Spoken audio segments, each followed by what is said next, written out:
Hi, Reverend Tony here, and I have a spiritual challenge for you for the month of May on the theme of beauty.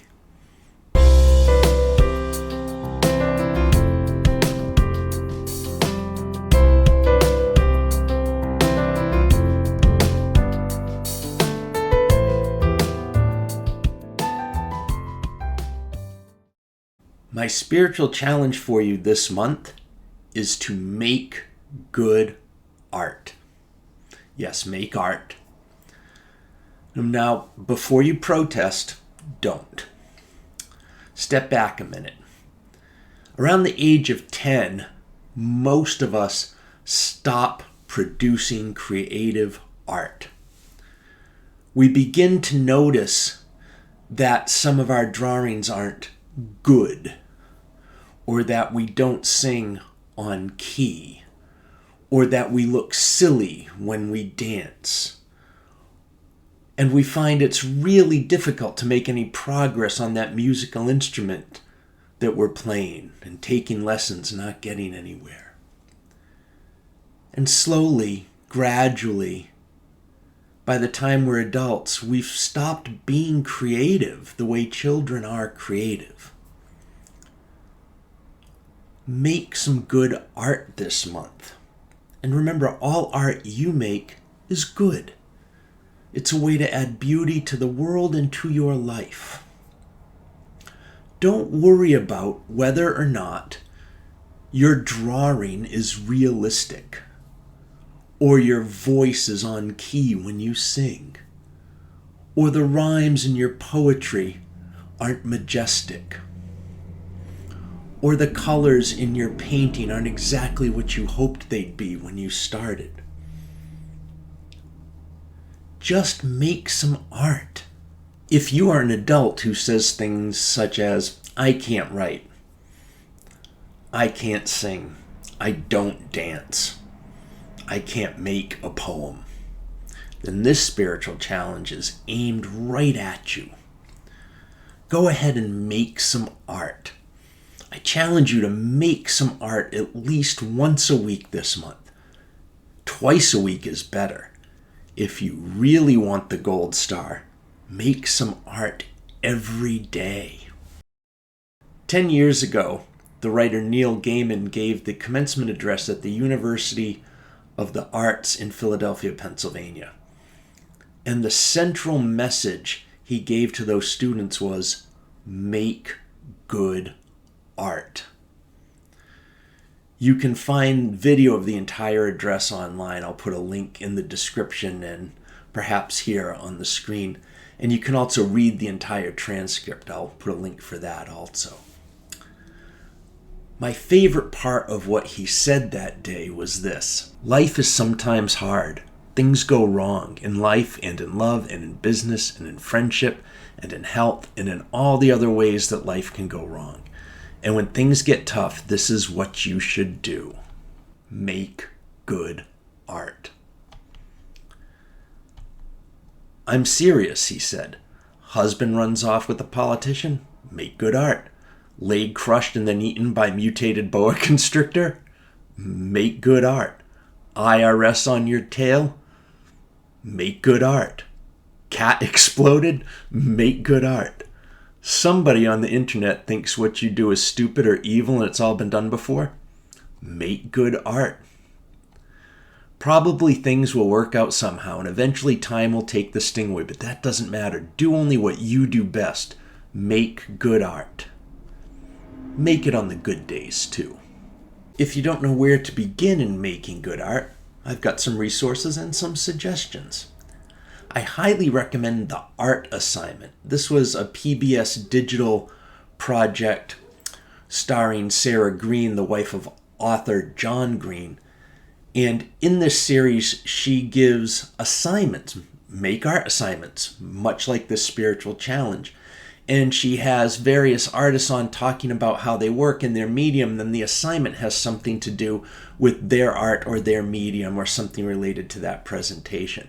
There's a website and a YouTube channel and a book, and I'll give you the links in the description of the video, and I'll try to get them here on the screen as well. The art assignment is fantastic. I have a YouTube channel I turn to a lot during the heaviest days of the pandemic for some creative ideas in doing video and other segments during the online worship services. Art with Mrs. Thiel, who is a middle school art teacher in Northern Virginia. And much like the art assignment, she has projects for you to try, and she gives tutorials and examples, and then you can try them. Your local library is full of books teaching you how to make various art: drawing, painting, sculpting, dancing.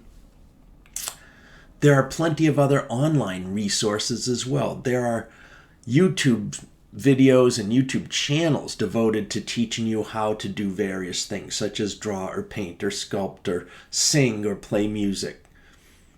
There's a lot of resource for you to check out to help you get going, to give you some tips, and to inspire you, give you some ideas about what you could try. If you would like to try writing, there are wonderful websites and lists you can find anywhere of writing prompts to get your creativity going. Most of us have a phone with us that has a great camera on it, and photography is a wonderful art form. Take good pictures, make some good art. Remember, all the art you make is good.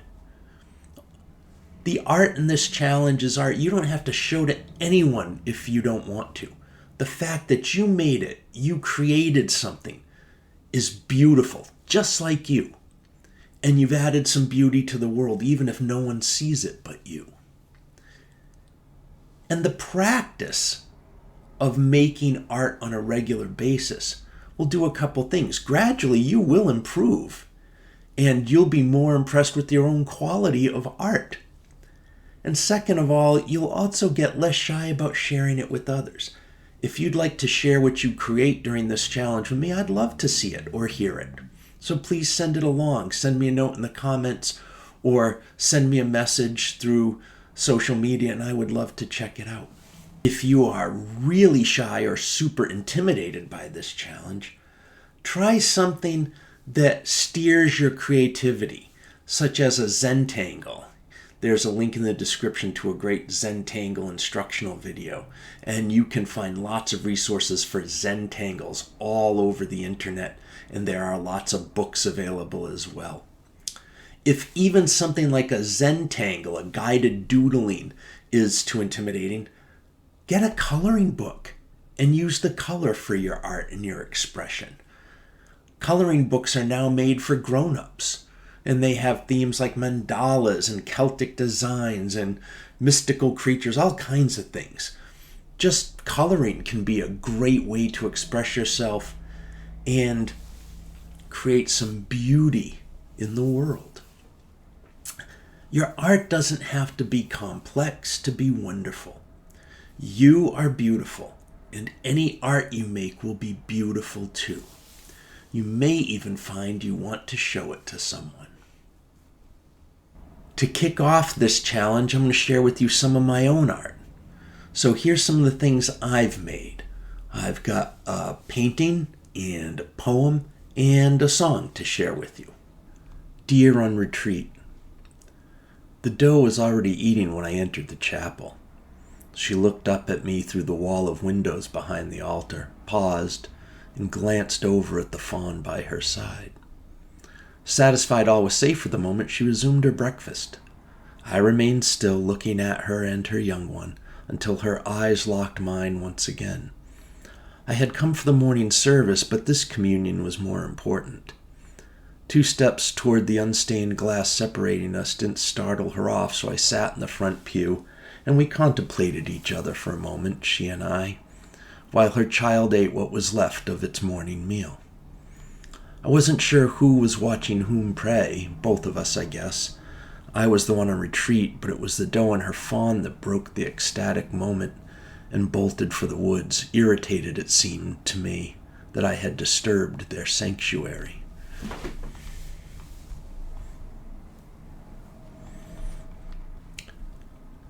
God's room. I wonder sometimes if God looks out her window and down at the world and then sits in the center of the floor, draws her knees up to her chest, wraps her arms around them, and rocks back and forth, and back and forth, and back and forth, and cries. These are some colored pencil drawings, and these are watercolors I did of my nephew and my sister-in-law's turtle. My grandparents lived in a town called Mattapoisett, Massachusetts. And when I was about in high school, I wrote a song about going to see my grandparents in the summer when I was a child. I eventually recorded the song, and I eventually made a video to go along with it, so here it is.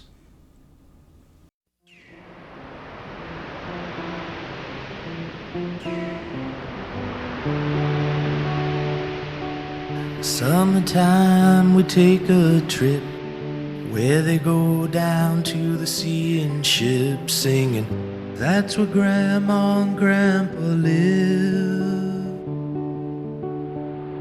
When I was a child, summers by the sea,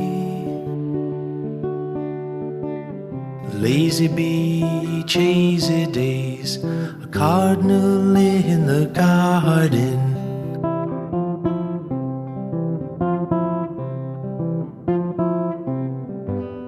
The sea breeze would rustle the leaves of the gnarled and twisted trees, blow your hair out of place, make you feel free. And down at the shipyard park, you can still hear the old folks talk of whaling ships and a widow's walks. When I was a child, summers by the sea, lazy beach, hazy days, a cardinal in the garden.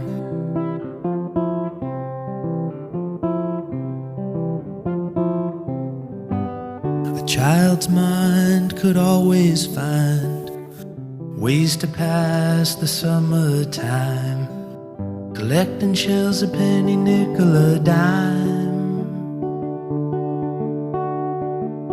Saturday night, take a walk on the rocks while the band played by the dock, feeling sorry for those the land had locked.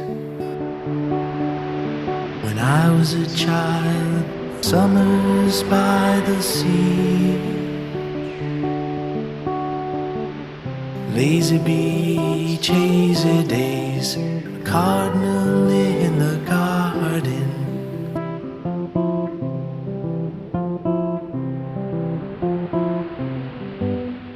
When the day comes I die, lay me down where the seagulls fly, place a rest till the end of time, and look for another cardinal in the garden.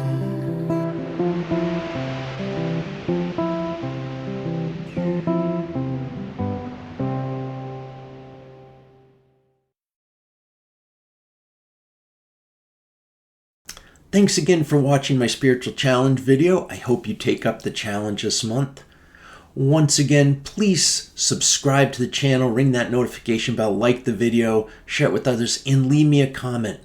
Let me know what you think about the challenge. Let me know about your experience trying the challenge. And if you're really brave, share with me your art. Until next time, go in peace.